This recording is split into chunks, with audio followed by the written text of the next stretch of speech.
ഗസയിലെ അതിക്രമങ്ങളിൽ ഇടപെടുമെന്ന് പ്രഖ്യാപിച്ച തുർക്കി president Recep Tayyip ഉർദുഗാനെ Saddam ഹുസൈനെ ഓർമ്മിപ്പിച്ച് ഭീഷണിപ്പെടുത്തിയ ഇസ്രയേലിന് ഉരുളക്കുപ്പേരി പോലത്തെ മറുപടിയുമായി തുർക്കി രംഗത്ത് വന്നതാണ് ഏറ്റവും പുതിയ രാഷ്ട്രീയ വിശേഷം.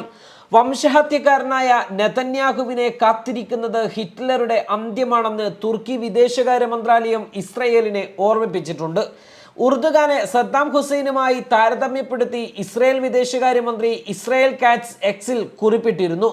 ഇതിനാണ് ഇപ്പോൾ തുർക്കി കനത്ത ഭാഷയിൽ മറുപടി നൽകിയത്. സദ്ദാമിന് എന്താണ് സംഭവിച്ചതെന്നും എങ്ങനെ അവസാനിച്ചുവെന്നും ഉർദുഗാന് ഓർമ്മ വേണമെന്നായിരുന്നു കാറ്റ്സിന്റെ കുറിപ്പ്. ഇതിനു പിന്നാലെയാണ് തുർക്കി വിദേശകാര്യ മന്ത്രാലയം ഇസ്രായേൽ പ്രധാനമന്ത്രി നെതന്യാഹുവിനെ അഡോൾഫ് ഹിറ്റ്ലറുമായി താരതമ്യപ്പെടുത്തിയത്. ജൂതന്മാരെ വംശഹത്യ നടത്തിയ ജർമ്മൻ ഏകാധിപതിയായ ഹിറ്റ്ലർ അവസാനം ആത്മഹത്യ ചെയ്യുകയായിരുന്നു. ഇതോർമ്മിപ്പിച്ചാണ് തുർക്കിയുടെ മറുപടി. വംശഹത്യക്കാരനായ ഹിറ്റ്ലറുടെ അന്ത്യം പോലെ വംശഹത്യക്കാരനായ ഇസ്രായേൽ പ്രധാനമന്ത്രി ബെഞ്ചമിൻ നെതന്യാഹുവിന്റെ അന്ത്യവും സംഭവിക്കും. ജർമ്മനിയിൽ ജൂതർക്ക് നേരെ വംശഹത്യ നടത്തിയ നാസികളെ പോലെ ഫലസ്തീനികളെ നശിപ്പിക്കാൻ ശ്രമിക്കുന്നവരും ഉത്തരവാദികളായിരിക്കും. മനുഷ്യത്വം ഫലസ്തീനികൾക്കൊപ്പം നിൽക്കും. നിങ്ങൾക്ക് ഫലസ്തീനികളെ നശിപ്പിക്കാൻ കഴിയില്ല. നമ്മുടെ പ്രസിഡന്റ് മനുഷ്യത്വത്തിന്റെയും മനസാക്ഷിയുടെയും ശബ്ദമാണ്. ഈ ന്യായമായ ശബ്ദം അടിച്ചമർത്താൻ ശ്രമിക്കുന്നവർ, പ്രത്യേകിച്ച് ഇസ്രായേൽ ഉൾപ്പെടെയുള്ള അന്താരാഷ്ട്ര സയനിസ്റ്റുകൾ വലിയ പരിഭ്രാന്തിയിലാണ്.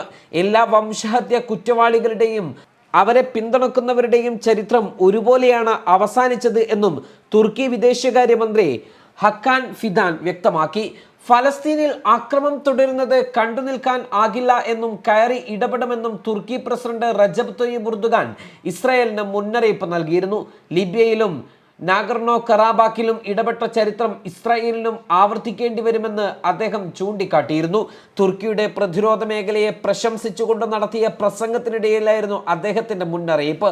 2020 ഐക്യരാഷ്ട്രസഭ അംഗീകരിച്ച ലിബിയൻ സർക്കാരിനെ പിന്തുണച്ച് തുർക്കി സൈനികരെ ലിബിയയിലേക്ക് അയച്ചു. നാഗർണോ കറാബാക്കിലും അസർബൈജാൻ സൈനിക നീക്കം നടന്നപ്പോൾ തുർക്കി നേരിട്ട് ഇടപെട്ടിട്ടില്ലെങ്കിലും സൈനിക പരിശീലനമടക്കം നൽകിയതായി കഴിഞ്ഞ വർഷം വ്യക്തമാക്കിയിരുന്നു. ഗസയിലെ കൂട്ടക്കൊലയുടെ മുഖ്യശില്പിയായ ഇസ്രായേൽ പ്രധാനമന്ത്രി ബെഞ്ചമിൻ നെതന്യാഹുവിന് ആതിഥേയമൊരുക്കിയ യുഎസിനെതിരെയും അദ്ദേഹം രൂക്ഷമായി വിമർശിച്ചു. 40,000 നിരപരാധികളുടെ കൊലയാളിക്കാണ് അവർ പരവതാനി വിരിച്ചതെന്നും ഉർദുഗാൻ പറഞ്ഞു. ഗസയിൽ ആക്രമണം തുടങ്ങിയത് മുതൽ ഇസ്രായേലിനെതിരെ ശക്തമായ നിലപാട് സ്വീകരിക്കുന്ന രാജ്യമാണ് തുർക്കി. ഇരു രാജ്യങ്ങളും തമ്മിലുള്ള വ്യാപാര കരാർ വരെ ഉർദുഗാൻ ഇടപെട്ട് റദ്ദാക്കിയിരുന്നു. ഗസയ്ക്ക് ടൺ കണക്കിന് സഹായഹസ്തവും തുർക്കി എത്തിച്ചിരുന്നു. റജബ് തയ്യിബ് ഉർദുഗാന്റെ തുർക്കിയും ബെഞ്ചമിൻ നെതന്യാഹുവിന്റെ ഇസ്രയേലും ശീതസമരക്കാലത്തെ റഷ്യ അമേരിക്കയെ പോലെ നേർക്കുനേർ നിൽക്കുന്നതാണ് പുതിയ ലോകവിശേഷം. ഇത് എവിടം ചെന്ന് അവസാനിക്കും, ഇതിന്റെ അന്ത്യം എന്തായിരിക്കും എന്നാണ് ഏവരും ഉറ്റുനോക്കുന്നത്.